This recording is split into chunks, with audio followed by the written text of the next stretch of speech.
नमस्कार दोस्तों, wisdom hub Odisha को आपनको स्वागत। आज यही वीडियो माध्यम आमे आपनको कहबू जे आपण केबे चिंता करिसंते कि आपण दिन राति कष्ट करी पाई पाई जुगाड़ करी जो पैसा आपण संचय करिसंती किए निजर झीर बाहाघर पाई, किए निजर घर करबा पाई, किए पिलार हायर स्टडी पाई, आउ किए निजर रिटायरमेंट प्लानिंग। आपण एही पैसा को कोनोसी बैंक किंबा कोनोसी पोस्ट ऑफिस रे एफडी आकार रे रखिसंती। जदि आपण एक लिमिट ठारू अधिक एफडी आपण करिसंती ताहाले आपणको एथिपाई इनकम टैक्स रु नोटिस आसीबार बहुत संभावना रही अछि।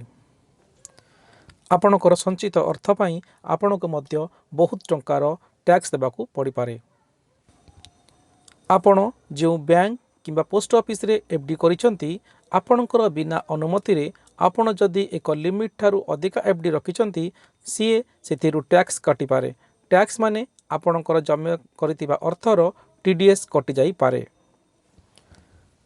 जदि आपणकर टीडीएस कटि जाए ताहले आपण जेते भी चेष्टा करंतु ना कहीं आपणकर पैसा केबे भी वापस आसीबो नाही। किंतु किछि कंडीशन अछि जा द्वारा कि आपण आपणकर टीडीएस को कटिबारु बंचाई पारिबे। आजिर एही वीडियो माध्यम आमे आपणको कहबू टीडीएस कोन, एहा किपरि काम करिथाए, एहा को कटिबारु आपण एहाको किपरि रक्षा करि पारिबे, आउ किपरि आपण मेहनतर जो कमाई अछि ताहाकु आपण किपरि संचय करि पारिबे। आउ सबुठारु गुरुत्वपूर्ण कथा हला एफडी रे आपण केते टंका रखिले आपणकर टीडीएस कटिबो नाही। एथि सहित आमे आपणको टीडीएस रो समस्त तथ्य एही वीडियो माध्यम प्रदान करिवु। जदि आपणकर कोनोसी एफडी अछि किबा आपण कोनोसी एफडी करिया पय चाहुचंती ताले एहार संपूर्ण इन्फॉर्मेशन आपणको एही वीडियो माध्यम रे मिलि जिवो। सेति पय वीडियोटी को आपण संपूर्ण देखिबार प्रयास करंतु, ताहाले जानि परिबे आपण संपूर्ण तथ्य। ताले आसंतु देरी न करी आरंभ करिबा वीडियोटी को। किंतु जदि वीडियोटी आपणको भल लागे गोटे लाइक करिबा को बिल्कुल भी भूलिबेनी। सर्वप्रथम आसंतु जानिबा टीडीएस कोन।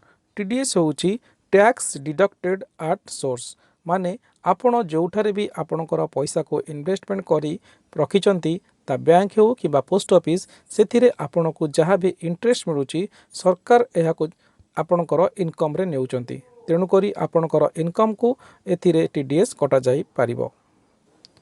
जदि आपणकर इनकम एक सीमारु अधिका हेउची माने आपणकर एक सीमारु अधिक आपणको इंटरेस्ट मिलुची एथिरे आपणको 10% टीडीएस देबाकू पड़ी थाए। कटुतिबा TDS direct income tax department रे डिपॉजिट हो जाई थाए। किंतु एमिति किछि कंडीशन अछि जहा द्वारा कि आपण निजर टीडीएस कटिबारु बंचाई पारिबे। आपण जदि एही स्टेप गुडी को फॉलो करिवे ताहले आपण निश्चित भाबरे एफडी रु कटुतिबा टीडीएस को बंचाई पारिबे। किंतु ताहा पूर्वरु आमे आपनको कहय पय चाहूचु 1 एप्रिल 2025 ठारू सरकार एफडी उपरे कटुतिबा टीडीएस उपरे किछिटा परिवर्तन करिसंती। आसंतु जानिबा संपूर्ण तथ्य। 1 एप्रिल 2025 पूर्वरु जनरल सिटीजन मानको एफडी उपरे वर्ष को 40,000 टंका पर्यंत छूट मिलुथिला। 1 एप्रिल 2025 परठारू एहा बढ़ी करी 50,000 टंका पर्यंत गोटे वर्ष रे जनरल सिटीजन मानकू छूट मिलुअछि। सेहीपरि 1 एप्रिल 2025 पूर्वरु सीनियर सिटीजन मानकू एथिरे 50,000 टंका प्रति वर्ष छूट मिलुथिला। किंतु सरकार एहाकू बढ़ाई एहाकू 1 लाख टंका कर दैचंती, जहा द्वारा कि जने सीनियर सिटीजन एक वर्ष रे 1 लाख टंका पर्यंत इंटरेस्ट पाई परिबो, जोथिरे कि तांको कोनोसी टीडीएस देबाकू पड़िबो नाही। चलंतु एबे पूरा उदाहरण स्वरूप देखिबा जे केते टंका मैक्सिमम आमे डिपॉजिट कले आमर बा एफडी कले बैंक हेउ किबा पोस्ट ऑफिस रे आमको टीडीएस कटिबो नाही। साधारणतः देखिबाकू गले बैंक हेउ किबा पोस्ट ऑफिस जनरल सिटीजन मानकू कम सुध मिली थाए सीनियर सिटीजन मानक अपेक्षा। साधारणतः देखिबाकू गले जनरल सिटीजन मानकू 6.5% इंटरेस्ट मिली थाए एफडी रे, आउ सीनियर सिटीजन मानकू 0.5% अधिका माने 7% मिली थाए इंटरेस्ट एफडी रे। एहा मध्य बैंक रु बैंक भ्यारी करि थाए एवं आपण करुथिबा एफडी रो समय सीमा रे मध्य एहार इंटरेस्ट आपण को भ्यारी करि थाए। तेणु करी आमे साधारण लोक मानक पई एक एवरेज 6.5% इंटरेस्ट कैलकुलेशन करूअछु। आउ सीनियर सिटीजन मानक पई 7% इंटरेस्ट आमे कैलकुलेशन करूचु जहाँ एक एवरेज इंटरेस्ट। एबे आसंतु जानिबा जनरल पब्लिक केते टंका डिपॉजिट कले तांकर टीडीएस कटिबो नाही। जणे जनरल पब्लिक जदि 7,50,000 टंका डिपॉजिट बा एफडी करंती ताहले तांकु 6.5% हिसाब रे वर्ष को तांकु 48,791 टंका वर्ष को इंटरेस्ट आकार रे मिलिबो जहा कि टीडीएस दायरा रे आसु नाही। एहा हेउची जणे जनरल पब्लिक मानक पई मैक्सिमम एफडी करिवार लिमिट। जदि आपण एहाठारु अधिका एफडी करूचंती सेथिरे आपणको टीडीएस देबाकू पड़ी पारे। एबे आसंतु जानिबा सीनियर सिटीजन मानक पई केते रहिछि मैक्सिमम लिमिट। जदि आपण जणे सीनियर सिटीजन ताहले आपणको मैक्सिमम 13,91,500 टंका एफडी करि पारिबे जो थिरे कि आपणको 7% हिसाब रे इंटरेस्ट मिलिबो गोटे वर्ष रे 99,956 टंका जो थिरे कि आपणकर कोनोसी टीडीएस कटिबो नाही।